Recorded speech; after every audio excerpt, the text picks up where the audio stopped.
Why, Colin? Why? Okay, listen. This story is. It's the most fucked up thing I've ever read about Yellowstone. When I read this, I had to stop for a second. June 7th, 2016. Colin Nathaniel Scott, 23 years old. Hi. Recent Pacific University graduate, psychology degree, top student in his program.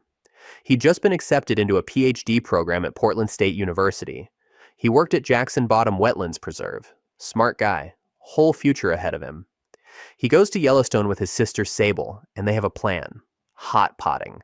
That's the illegal activity of bathing in Yellowstone's thermal pools. It's prohibited because the pools are deadly. They park near Norris Geyser Basin, one of the hottest, most acidic spots in the entire park. Water there is literally 199 to 212 degrees Fahrenheit. The pH is highly acidic, similar to battery acid. It contains sulfuric acid and other corrosive chemicals. And they walk 225 feet off the designated boardwalk into a restricted area. Sable pulls out her phone and starts filming as they search for the perfect hot spring. They find a colorful thermal pool. Colin kneels down at the edge. He reaches out his hand to check the water temperature, and then, that's when it goes wrong. He slips. Colin falls headfirst into the boiling acidic pool. Sable screams and tries to help, but she can't reach him. No cell phone service. She has to run to the nearest ranger station to get help. Leaves her brother in that pool. Rangers arrive several hours later. They can see Colin's remains in the pool. His head, his upper torso, his hands are visible. The water is 212 degrees Fahrenheit boiling point. But an incoming lightning storm prevents immediate recovery. Rangers have to leave the body overnight. The next morning, they return to recover Colin's body. The body is completely gone. The extreme heat and acidity had dissolved his entire body overnight. Flesh, bones, organs. Bro, everything. The combination of boiling temperature, sulfuric acid, and other corrosive chemicals, plus 12+ hours of exposure, completely dissolved a 23-year-old man's body to nothing. The only items remaining were his wallet and his flip-flops. There was nothing left to bury, nothing to bring home to his family. Sable Scott filmed the entire incident. She watched her brother fall in. She ran for help. She had to tell rangers her brother was gone. She had to go home and tell her parents there was no body to bury, only personal belongings. And the irony? Colin was checking the water temperature before getting in. He wanted to make sure it was safe, but he never got the chance. The ground that wasn't ground. August 2000. Lower Geyser Basin, Yellowstone. Sarah Holfers, 20 years old, from Oroville, Washington. She works at the Old Faithful Inn employee dining room. She's there with two friends. Tyler Montague, 18, works at the Old Faithful Lodge kitchen. Lance Bucci, 18, works in housekeeping at the inn. All three are park concession employees. They live and work in Yellowstone. Late at night, between 10 and 11 p.m., the three of them go for a swim in the Firehole River. It's a popular spot for employees. The water is warm because it's heated by thermal features upstream. After the swim, they're walking back through the lower geyser basin, and to give you an idea, it's dark. The sun has set. The moon hasn't risen yet. They're navigating the geyser basin in complete darkness. They come to a small stream. They try to cross it. In the dark, they misjudge the width, the depth. They step onto what they think is solid ground on the other side.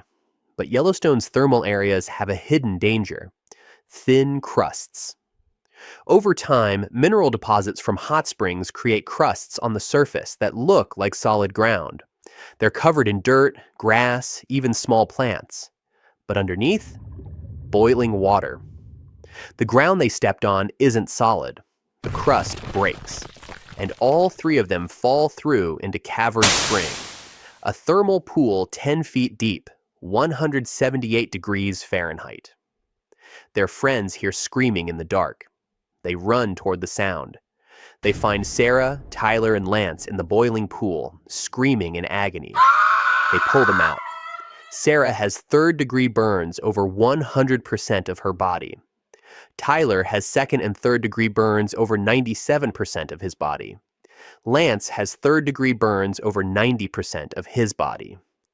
Their friends help Sarah while others literally walk Tyler and Lance a quarter mile back to their cars. Think about that. These two guys, with burns covering almost their entire bodies, walked a quarter of a mile. Park spokeswoman Cheryl Matthews said, "It's pretty remarkable that they walked these two young men out, which took some time because they were pretty hurt." Pretty hurt? That's an understatement. All three are rushed to the University of Utah's Intermountain Burn Center in Salt Lake City. Sarah died about 15 hours after the accident. Cause of death? Complications from very severe burns.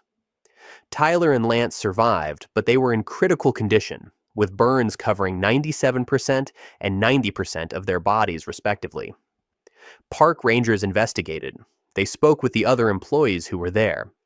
They determined alcohol likely was not a factor. These weren't drunk kids doing something stupid. They were just trying to walk back from a swim, in the dark, and they stepped on ground that looked solid. The lower geyser basin has a half-mile boardwalk specifically because the terrain is so treacherous. Yellowstone's hot springs are surrounded by thin, fragile crusts, and warning signs are posted everywhere. But at night, in the dark, you can't see the signs. You can't see the steam, and you can't see the danger. One visitor, Carla Wilson from Denver, said the next day, "I would not venture off this boardwalk. You couldn't pay me enough to set foot off this." Sarah was 20 years old. She worked in the employee dining room at Old Faithful Inn. She went for a swim with friends, and she died because the ground beneath her feet wasn't ground at all. Like hell I won't. July 20th, 1981. Fountain Paint Pot Thermal Area, 1 p.m. David Allen Kerwin, 24 years old, from La Cañada, California. He's visiting Yellowstone with his friend Ronald Ratliff and Ratliff's dog, Moosey, a small terrier-type dog. Ratliff lets Moosey out of the truck. They stop at Fountain Paint Pot to see the geothermal features. The dog immediately runs towards Celestine Pool, a boiling hot spring, and jumps in. Moosey starts yelping and screaming in agony. The dog is being boiled alive. Multiple bystanders start screaming at David. "Don't go in! It's boiling! You'll die! The dog is already dead!" David Kerwin looks at the screaming bystanders, and he says, "Like hell I won't." And he dives headfirst into Celestine Pool. The pool is 200 degrees Fahrenheit, 93 degrees Celsius, just below boiling, scalding hot, acidic. David swims approximately 20 feet, 6 meters, to reach Moosey. He grabs the dog, which is already dead, killed instantly by the boiling water. He swims back to the edge, still holding the dead dog. Bystanders pull David out of the pool. When they grab his arms to pull him out, his skin comes off in their hands like a wet glove. David had been in 200 degrees Fahrenheit water for approximately 30 to 45 seconds. That's long enough to cook meat. Think about that. His skin was peeling off in sheets. His entire body was covered in third-degree burns, 100% of his body's surface area. Skin destroyed, muscle tissue exposed, nerve endings destroyed. His eyes were completely white. The corneas had been boiled. He was permanently blind. But David was conscious and talking. He asked, "Did I get Moosey?" When told his shoes had come off in the pool, he said, "My shoes? That's not good." He had no idea he was dying. The nerve damage was so severe he couldn't feel the burns. David was rushed to a hospital in Salt Lake City. Medical examination revealed 100% third-degree burns, complete destruction of skin, permanent blindness from boiled corneas, internal damage from inhaling scalding steam, lungs scalded, throat burned, airways damaged, massive shock, organ failure beginning. David died the next morning, July 21st, 1981, approximately 18 hours after jumping into the pool. Cause of death: massive third-degree burns over 100% of body, multi-organ failure, shock, and respiratory failure from scalded lungs. Moosey? The dog died the second he hit the water, instantly. David swam through boiling acid to grab a corpse. Ronald had to watch his dog jump into boiling water, then watch his best friend dive in after it, then watch strangers pull his friend out with his skin coming off in their hands. He lived with that for the rest of his life. Multiple witnesses watched the entire incident, and many suffered psychological trauma from witnessing the incident. David's last words before jumping? Like hell I won't. Charlie was cooked. July 22nd, 1981. Yeah, you heard that right. 2 days after David died. Let me introduce you to Charlie Cook. He's 24 years old, from Marysville, Washington. He's camping in Yellowstone with a group of friends near West Thumb Geyser Basin. They've been drinking alcohol around the campfire.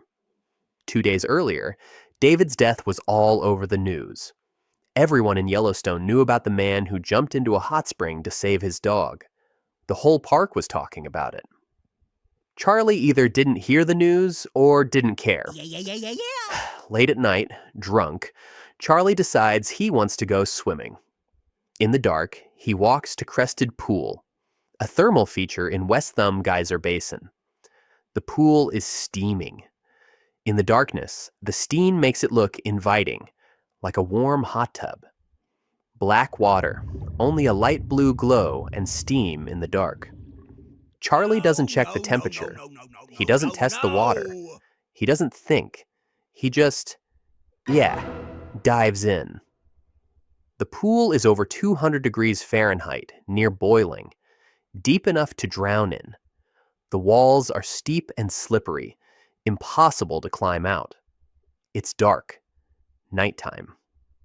The moment Charlie hits the water, he starts screaming. His skin begins cooking instantly. He thrashes in the water, trying to swim to the edge. But the walls of Crested Pool are steep and slippery. There's nothing to grab onto, no way to climb out. His friends hear the screaming in the dark. They run to the pool. Someone grabs a flashlight. Someone else runs to get the car, turns on the headlights to illuminate the area. And they see Charlie thrashing in the boiling water, screaming in agony. They try to reach him but can't. The pool is too deep, the walls too steep, too slippery.